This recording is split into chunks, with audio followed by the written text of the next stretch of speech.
Section 3. Today's Fair Housing Discrimination. Today's Fair Housing Rules and Regulations, 2026 Standard. Introduction. The hidden reality of modern discrimination. Let's walk into a real scenario happening right now in 2026. A young couple applies for a rental. They meet all qualifications, great credit, stable income, but suddenly they're told, something just came up. The unit is no longer available. Later that same day, another applicant, different background, gets approved. No slurs, no obvious statements, just silence, misdirection, and denial. This is what modern housing discrimination looks like. It's no longer always obvious. It's subtle, disguised, and often hidden behind policies, procedures, or business decisions.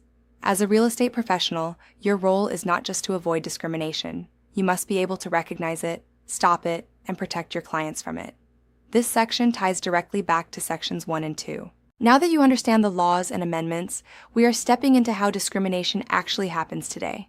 What the Fair Housing Act protects against the Fair Housing Act makes it illegal to discriminate in housing transactions based on race or color, religion, sex, national origin, familial status, disability. This applies to real estate agents, landlords, lenders, insurance companies, municipalities. If their actions make housing unavailable or less favorable to someone based on a protected class, it is a violation. How discrimination happens in today's market, 2026. Let's break this down into real-world examples you may encounter. Race and color discrimination. The most common pattern. Even today, race-based discrimination remains one of the most frequent violations. Picture this. A buyer calls about a listing. The agent says, "It just went under contract." But later, another buyer is told it's still available. This is called misrepresentation of availability, a classic fair housing violation. Another example, a client asks you to only show homes in certain types of neighborhoods. If you comply based on race, you are engaging in steering. Testing programs by the Department of Justice are specifically designed to catch this behavior because it often happens quietly without the victim even knowing sex discrimination, including sexual harassment. Now let's step into a rental scenario. A landlord tells a tenant, "If you can't make rent this month, maybe we can work something out." This is not just unethical, it is illegal sexual harassment under fair housing laws. The Fair Housing Act prohibits discrimination based on sex, and enforcement has increasingly focused on quid pro quo harassment, exchange for favors, hostile housing environments, unequal treatment in leasing or lending. 2026. Insight. With increased reporting tools and legal awareness, these cases are being prosecuted more aggressively than ever. National origin discrimination, a growing focus. Let's say a landlord refuses to rent to someone because of their accent, last name, or country of origin.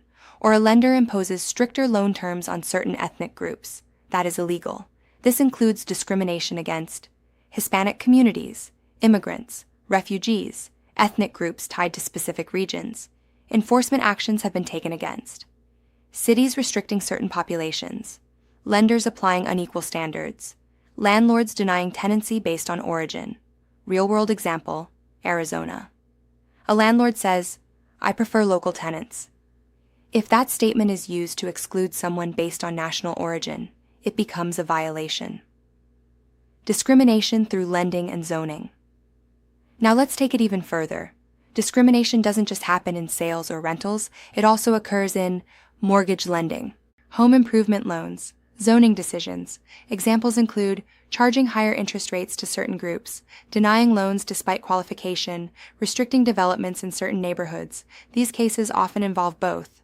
Fair Housing Act, Equal Credit Opportunity Act, 2026, Risk Alert Lending discrimination is one of the fastest growing enforcement areas due to data tracking and AI-based underwriting reviews.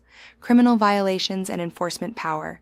Now imagine discrimination escalates. A group is threatened or intimidated to prevent them from moving into a neighborhood. At this level, it becomes criminal, not just civil.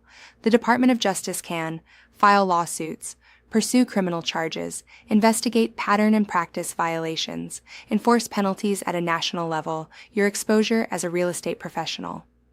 Here's the reality in 2026. You don't have to intend to discriminate to violate the law. You can be liable for following a client's discriminatory request, using improper language in advertising, failing to provide equal service, not recognizing discriminatory behavior. And importantly, victims do not need to go through HUD, they can go straight to court. That means faster lawsuits and higher risk. The key takeaway: it's about awareness and action. Fair housing today is about recognizing subtle discrimination, acting immediately to stop it, educating your clients, documenting your actions. You are not just a participant in the transaction, you are a gatekeeper of compliance and fairness. Online discussion. Question. 1. What is an example of modern housing discrimination that is not obvious? Answer. Misrepresenting availability of a property to certain buyers while offering it to others is a subtle but illegal form of discrimination. Question 2. Why is steering considered a violation of fair housing laws? Answer. Because it limits a buyer's housing choices based on protected characteristics such as race or national origin. Question 3. How can a real estate agent be liable without intending to discriminate? Answer. By following discriminatory client requests, using improper advertising, or failing to provide equal service.